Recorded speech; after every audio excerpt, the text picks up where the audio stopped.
What's going on, guys? Welcome back to the channel. So another week down in the books. We've been going strong for quite a while in this weekly rotation, and it's quite the mixture this week. It's like half fresh, half heavier fragrances. Like, we've got some tropical stuff, very aquatic, one extremely tropical coconut milk type of fragrance, new release. Super fresh. Then we got one that smells like pure malt, Club Extreme, you know, stuff like that. Got an Angel's Share clone. Like, it's literally like a almost 50-50 split of really fresh summertime stuff, and it snowed the last 2 days. Heavier stuff, because guess what? It snowed the last 2 days. So it's week number 175, and we're going to get into this kind of split season weekly rotation, I guess you could call it. Stay tuned. Starting off on Sunday was my travel day back from Chicago. We just had the Cannoli prom party / Royale XXX launch party that went down, and this was travel day, and I wanted something fresh. I brought this to enjoy. Bvlgari Aqva Pour Homme. Modern classic right here. Absolute modern classic. When it comes to bitter, saltwater, marine type fragrances, this is one of the best. It's still so good. Now, a lot of people are going to say, oh, you know, this one's better in the line, this one's better in the line. Look, I agree. It's not necessarily the best one in the line, but if you're the least favorite in a line full of bangers, does that really take anything away from you? Because it's the base DNA for all the other ones. Like, some people are huge fans of Amara.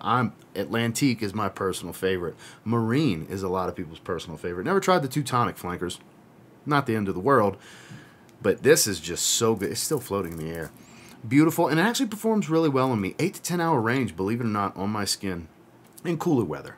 Hotter weather, more in that 6 to 8 hour range, because it's going to burn off a little bit quicker with my skin heating up and it pushing and projecting more. 6 to 8 hour range in the warmer weather for me personally. 8 to 10 hours in the cooler weather. I was just in the mood for something aquatic and marine, and this absolutely did the trick. And I actually didn't wear anything out the shower that night. So during the day on Sunday, Bvlgari Aqva Pour Homme. Moving into Monday, I just did a full review on this one. This is one of the better Angel Share clones I've tried. There's a bunch of them out there. No, I haven't tried Kismet Angel yet. I get asked every time Angel Share comes up. People ask me. Apparently, I need to get my nose on that one. But for the time being, Fede Intoxicate. This is fan-frickin-tastic. Very cinnamon forward, not too hefty on the cognac and the sweetness. The quality's really good, too. That's a big thing for me. The quality here is very, very good. Performance is well above average. I wouldn't call it a beast. I would call it like one notch below a beast. This stuff is so good. You can get it cheap, too. It's 41 bucks before any discount codes. You can get 10% off, save another $4.10. I guess I'll have links to everything down below. But this stuff's really good. It's worth trying. If you're the type that likes the scent profile, you like the Angel Share scent profile, but you want the spicier take, the affordable spicy twist, I guess you could say, this would be the one. Because if you like a good cinnamon note, this is definitely a very good cinnamon note. I've been enjoying this one. It's very rich and warm, as you would expect, being based around some cinnamon. Like I said, the cognac's there, but doesn't overwhelm the fragrance. It's not super boozy. It's not super sweet, but you do get both of those accords. Like I said, it smells like Angel Share. It's a pretty accurate depiction of it. Definitely did a good job. Again, didn't wear anything out the shower, but this is some good stuff. Fede Intoxicate. So moving into Tuesday and Wednesday. So I actually wore this back-to-back days. This is up for pre-order now, or it might just be flat out for sale. I'm not sure. It's either pre-order or for sale. And yeah, it's the coconut milk fragrance I referenced in the intro. This is the new flanker to City Rhythm Miami Tropical Seduction.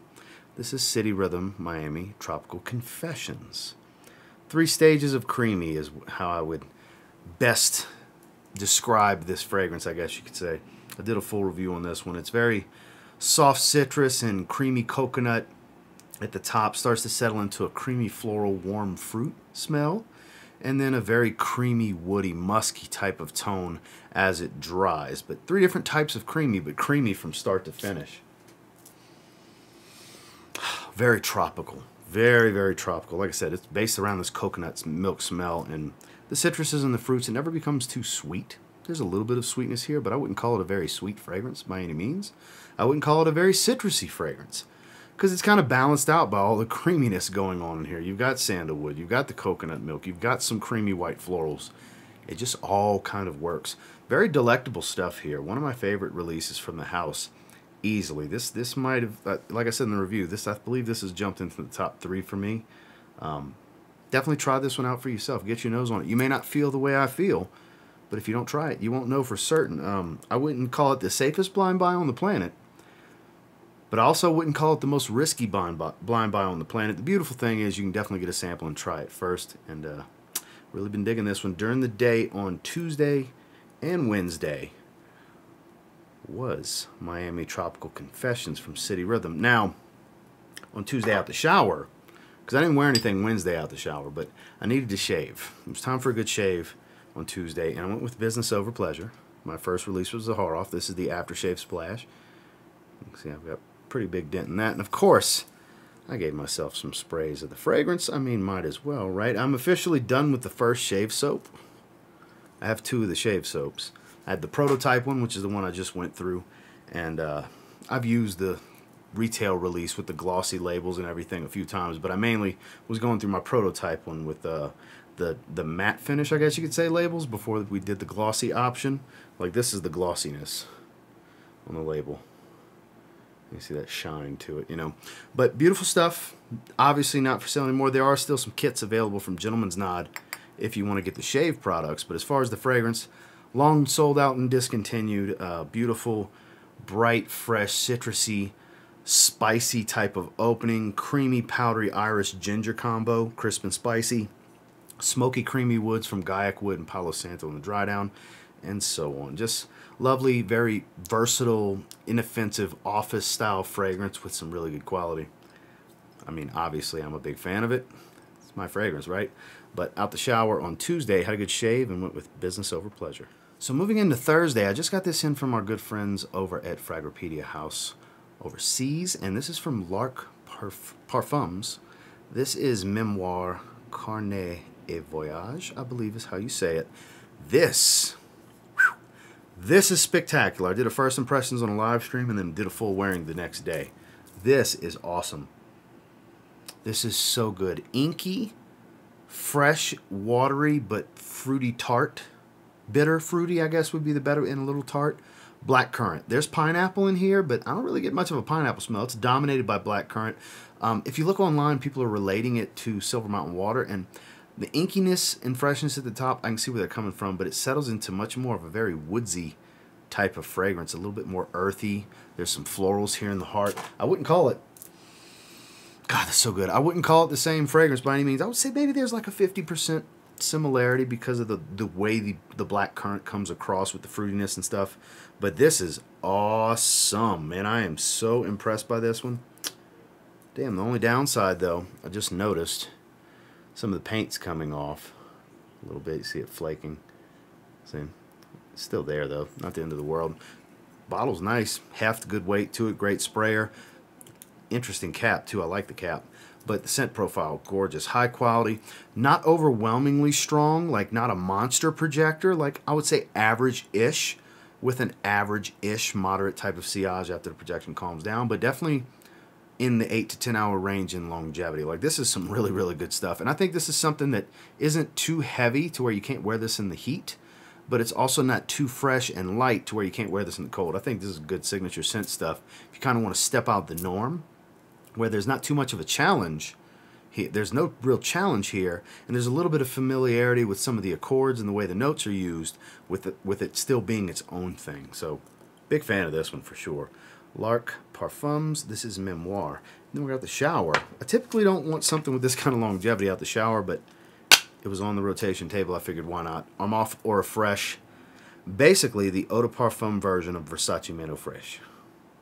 You can get this for $30 at fragrancebuy.ca in the link down below. It finally got cheaper because I paid $40 on eBay last year, and it was really hard to find for a while, but now you can get it for $30, which I think is a great price for it, because you will sacrifice a little bit of the brightness because it's a higher oil concentration. Like, it's basically a carbon copy as far as scent profile and quality of Versace Men Eau Fraîche. It's just because the oil concentration is raised, it behaves correctly. The eau de toilette should be a brighter and louder fragrance. It's more airy, it's a lighter oil concentration, more alcohol to help the very volatile citruses kind of get out in the air. Whereas you raise the oil concentration on the same exact blend, it's going to sit a little bit closer. It's not going to be as bright, but the trade-off is you sacrifice some of that brightness up top for 2 to 3 hours longevity roughly has kind of been my experience. I've been getting in like that 8-hour range of longevity on my skin.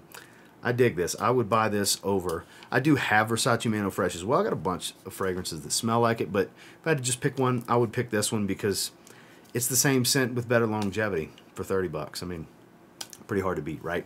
Out the shower, Armaf, or a fresh. Moving into Friday, it was snowing pretty heavily. Surprising.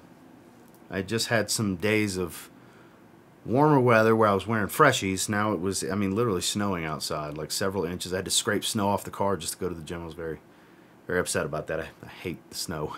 But Mancera Tonka Cola, one of my recent acquisitions that has become an instant favorite in my collection. I've worn this about a handful of times just in the last 2 weeks or so. Big, big fan of this one. Spicy, slightly smoked cherry at the top. I've heard people say they don't really get barely any cherry. I get plenty of the cherry. Beautiful Coca-Cola smell. Ah, so good. And this soft, powdery, sweet tonka bean as it dries. Performance is great. Loud. Strong sillage on this one. This one lingers, captivates. I've gotten several compliments with this. This is so good. This is so good. I had heard mixed things before I got it. Like, it might be underwhelming. You know, it might not be as good as I'm hoping it would be. It's better. At least as good as I hoped for. Like, I got really excited when it first got announced. Like, ooh, I bet that's going to be something I like. And kind of heard mixed reviews. Like, it's okay. Or maybe I don't get much of this. Or blah, blah, blah, blah, blah, blah, blah, blah, blah. All noise. Got it on my skin. Love this shit. This stuff is great. Get yourself a sample and be your own judge. Because you may love it. You may loathe it. It might be a total pass for you because maybe our tastes won't align on this one. It's very subjective, right? It's fragrances. Not everybody's going to like everything exactly the same and get the same nuances on the skin and performance and so on and blah, blah, blah, blah, blah. You guys hear that all the time if you watch fragrance content, right? But I'm a huge fan. During the day, Mancera Tonka Cola. Then when I got out the shower after wearing something heavy, I always get in the mood for something fresh. One of the best cheap fragrance rack store pickups in this year, pretty much, as far as freshies, CK All. Shout outs to my buddy Joey Cannoli. He had recommended this one literally a few days before I came across it at Ross Dress for Less in Chicago. Picked it up, and I've worn this one about a handful of times since I got it. And I got this like roughly a week ago, at the recording of this.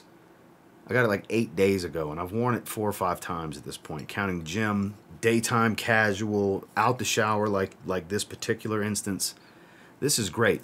This is kind of like one of the CK1 summer flankers with some depth and a little bit better longevity. There's some white florals that make it very creamy. It's bright, zesty, sharp citrus that settles into kind of a creamy citrus because the citrus doesn't fade quickly. 4 to 5 hour fragrance. Nothing special in performance, but if you compare it to the CK1 summer flankers, that's like double the performance while still maintaining a lot of that bright, invigorating, refreshing aspect of the CK1 summer flankers. So I'm a big fan of this one. I think it's a very safe blind buy, unisex. It's a great $20 pickup for 100 ml. My opinion, of course. Out the shower, Calvin Klein CK All. Finally on Saturday, this is on my skin right now. I officially 100% hate this atomizer. Just did a first impressions on it yesterday in a massive haul video from Fragrance Buy. This is Mercedes-Benz Club Extreme. Why do I hate this atomizer, you say? Let me angle it this way. I know the camera should pick it up. Squirt gun. Absolute squirt gun. I literally angled it, and as soon as I sprayed it, it's just dripping. I did 4 sprays around my neck and just 4 streams dripping down my neck. I'm sitting there fanning it, trying to get it to dry real quick because I didn't want to rub it, you know, that defeats the purpose. I hate the atomizer on this. And it's the only Mercedes Club fragrance, because I have several in this line. It's the only one that does it. It's very disappointing. The caveat, though, if you like Amen Pure Malt, it's exactly what this smells like. If you always wanted to get Amen Pure Malt, and you never got to, you can get it right now for about 51 bucks, I think, is what it was going for with Fragrance Buy. Link down below. It's discontinued. It's a very affordable price, and it smells pretty much like a slightly less boozy because there's no booze in here, but it still manages to smell like pure malt. Pure malt, for those of you that don't know, is one of the Mugler Amen flankers that has a whiskey note at the top that dries into the Amen DNA, that chocolatey patchouli smell. There's a little bit of leather here. It's a beautiful fragrance, super redundant if you have pure malt, which I do, so it's super redundant, but I wanted to wear it, and it's the same wearing experience. Evokes the same feeling. It's a great fragrance for the cooler weather. and it's a great evening fragrance as well. Somehow evokes a little bit of that whiskey feeling and scent profile without having that note. It's weird how they pulled that off. Hopefully, if you do get this, you don't have the same atomizer issue that I have with this particular one, because Club Fresh, Club Black, none of them do that. Big wide mist from those. This one, squirt gun of all things. But during the day, it's still on my skin right now. Mercedes-Benz Club Extreme. It smells fantastic. It really does. And then when I got the shower, I already made my decision. I haven't wore this one in some time. Basically smells like Aqua de Joe mixed with a little bit of chrome. Very shower gel-esque. This is Curve Spark. This is one I picked up about, I don't know, year and a half, about 2 years ago at Burlington here in Colorado Springs. And it's nothing special here. I paid like $10 for this, maybe $8, something. It's a little 30 ml. It's a great out-the-shower fragrance. For as large of an amassed collection I have, with all the diversity of luxury fragrances and higher level designer, mid-level designer, and so on, I can still appreciate a good $10 fragrance. I have uses for this stuff. This stuff's so good. I sprayed it on my hand this morning. I just randomly, it caught my eyes. I haven't sprayed that in a while. Sprayed it on my hand, went to sniffing. I was like, oh, damn. It still smells good. So tonight, after I finish recording this, I'm probably going to go take my shower within the next hour. And this is what I'm going to be rocking out of the shower. But I got to tell you, if nothing else, and I know this doesn't matter in the grand scheme of things, but that color scheme, that metallic blue with that bright electric green, I'm digging the color scheme. I always did. Has nothing to do with the scent profile for sure, but it smells pretty good. You could do a lot worse. Ultimately, it's a pass for most people. I get it, but out the shower, I'll enjoy it. Curve Spark. Well, that was this past week's rotation, and until next time, do me a real quick favor. Go ahead and like, comment, subscribe, because I do appreciate all the feedback, and I love hearing from you guys. What'd you guys wear this week? Did you happen to wear anything that I wore this past week? Did you have the very bipolar weather that I had this week? Because, I mean, extreme from one to the other. Not really extreme to the other, because it wasn't like smoldering hot, but it was like warm spring weather where I could enjoy some freshies. It was very seasonally appropriate, versus straight up snow the last 2 days at the end of April. I'm so over the snow. God, I can't wait to move back to the south. I'm going to miss the hoodie weather all the time, but I will not miss the snow. And until next time, I will say, if you get your hands on any of the fragrances I wore this past week and you give them a spray now, you might end up thanking me later. Have a good one, guys.